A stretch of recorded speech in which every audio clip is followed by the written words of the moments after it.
Hi everyone. Hi guys. So lovely to see you again on this beautiful summery day. I think it's kind of summery, isn't it? It's a bit rainy, but I think the sun's come out. Bit of rain, bit of sun, weather.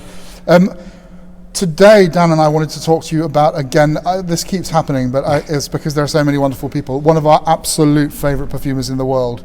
Yeah. And her latest creation, incarnation, her latest wonderful thing to come from her, I don't know, from her soul, from her heart, from her mind. And her nose. Maybe. Her nose, her workshop. Francesca Bianchi, she sent us a couple of samples of her newest fragrance, Luxe Calme Volupté.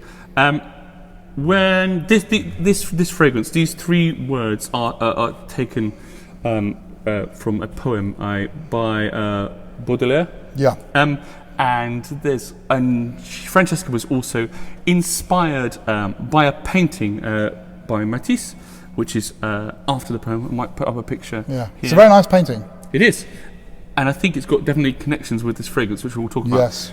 But for both of us, when we heard this name, our minds immediately sprung to something else. Yeah, it's a wonderful song, isn't it? Which is, it's a song by Duparc, a setting of this text, which is repeated. So, just in case you don't know it, we're going to perform it for you now. Yeah. Just the beginning, just so you get a flavour. But go and listen to the whole thing. You'll hear the words. You'll hear the words, which become the title of this piece. Yeah. Here you go. Have a listen. And if you know the words, do sing along at home.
Right, so you... I thought that was rather good, personally. It's nice to be able to kind of share what we do with you. Lots of people have asked. So, anyway, less about us. Let's try this. So, as is often the case, I have had the samples for a couple of weeks.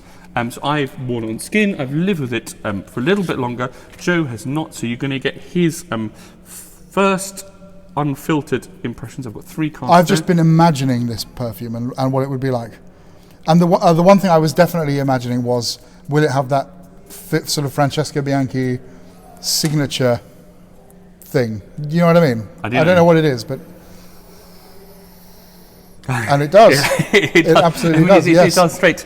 And I think Love that it. signature thing, I was trying to think of it, and you could describe it in terms of but that Francesca Bianchi thing is carnal and nostalgic. Yeah, absolutely.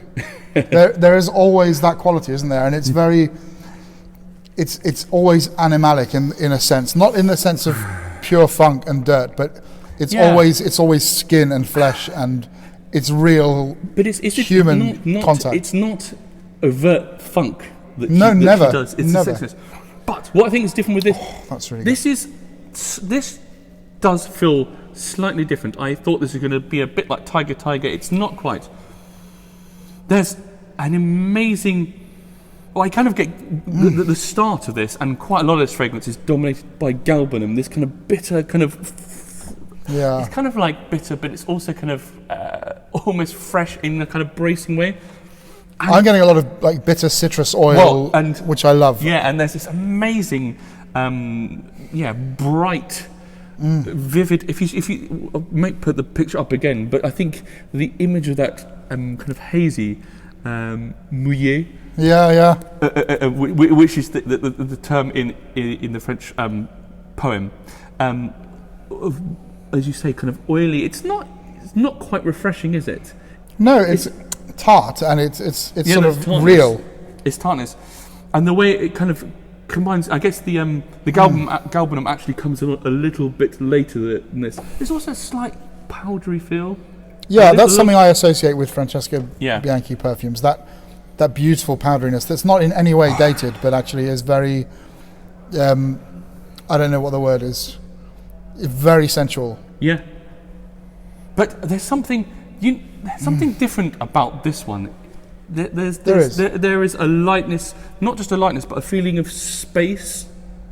Yeah. With this one, which you don't always get. I think so. This is a 30ml extrait. All of her fragrances are extrait, and we often get with her fragrances this real dense, richness. And here, I feel there's somehow.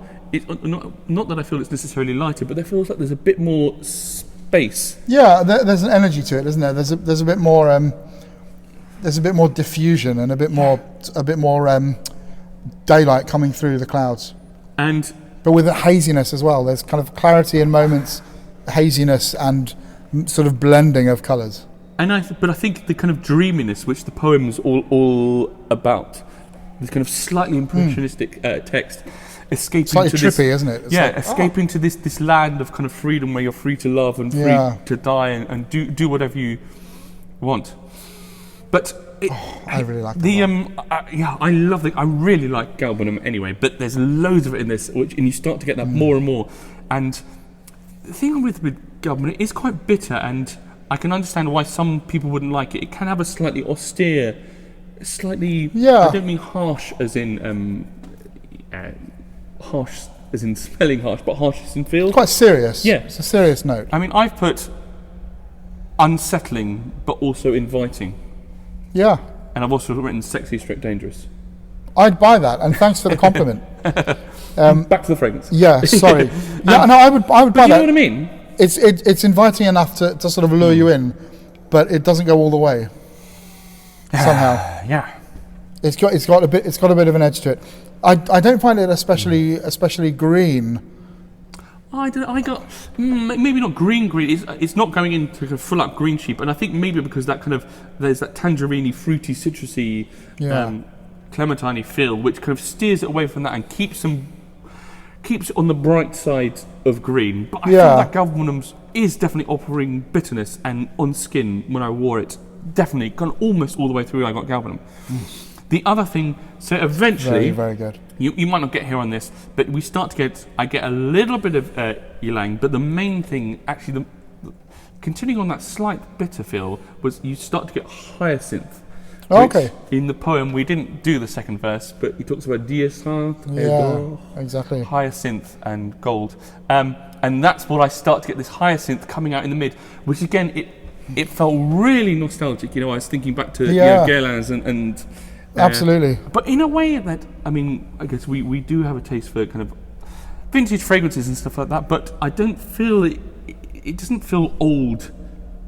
No, not at all. Do you know what I mean? It feels like a modern take, and it's respectful of the classics, but in no way does it smell dated to me. And the other thing which you get in the mid, which I think you're starting to get, is some iris.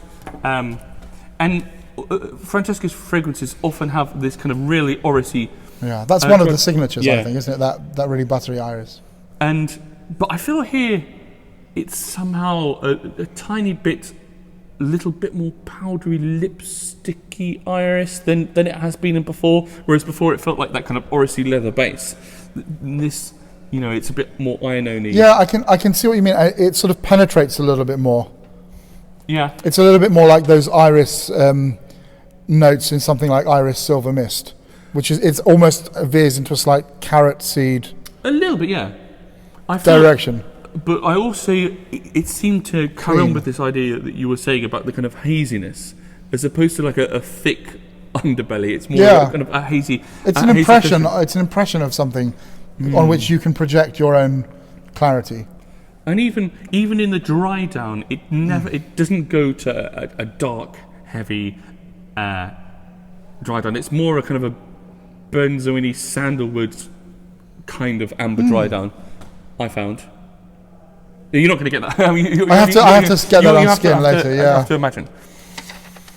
But I tell you what, though, I mean, unmistakable her. If you said who was that, I would, in a heartbeat. But I feel what's interesting about this is I feel it's got it's very Francesca Bianchi, but it's got a little bit more, maybe a little bit more light and shade than some of the the other fragrances. It veers into a different direction. And the fact that you've kind of got this kind of tangerine, clementine, mandarin-y thing, which kind of goes pretty much all the way through. It's amazing how she's managed to make a citrusy note. That will be interesting to see on skin actually as well. And I do like that sometimes when you have a beautiful citrus in the opening. I like it to persist a little bit longer. It's so good. I mean, they tend not to, do they? I always, with her fragrances, it's difficult to be almost objective in a way because they're so right up our street. Yeah. They're beautifully made, and they share our taste in perfume making. So 30 ml extrait for €98. Great some people out there are charging a lot more, and she hasn't upped her prices yet. She's still charging a reasonable, decent price for beautiful perfume. Yeah, you can't go wrong. You really can't go wrong. So thank you, Francesca, for sending the samples. Success. Yeah. Triumph deluxe. I can't really find anything to say about this luxurious, calming, and voluptuousness. Yeah. Beautiful. Yeah. Listen out for some more Duparc as well, because I think he composes the way Francesca makes perfume. He was very critical of himself. He was very much a perfectionist, and his published output is not that big. 12 songs, and he got rid of most of what he did. Burned them and got rid of them. He said, "This is what I like. This is the one I've been toiling over." And they feel. I mean, they are almost kind of operatic in their skin. Yeah. They're really. They feel like all the songs feel like they last 8 minutes, even though they last 2.5. Big, epic sort of scenes. Yeah. Oh, so beautiful. Lovely stuff. Until next time. Bye. Happy sniffing.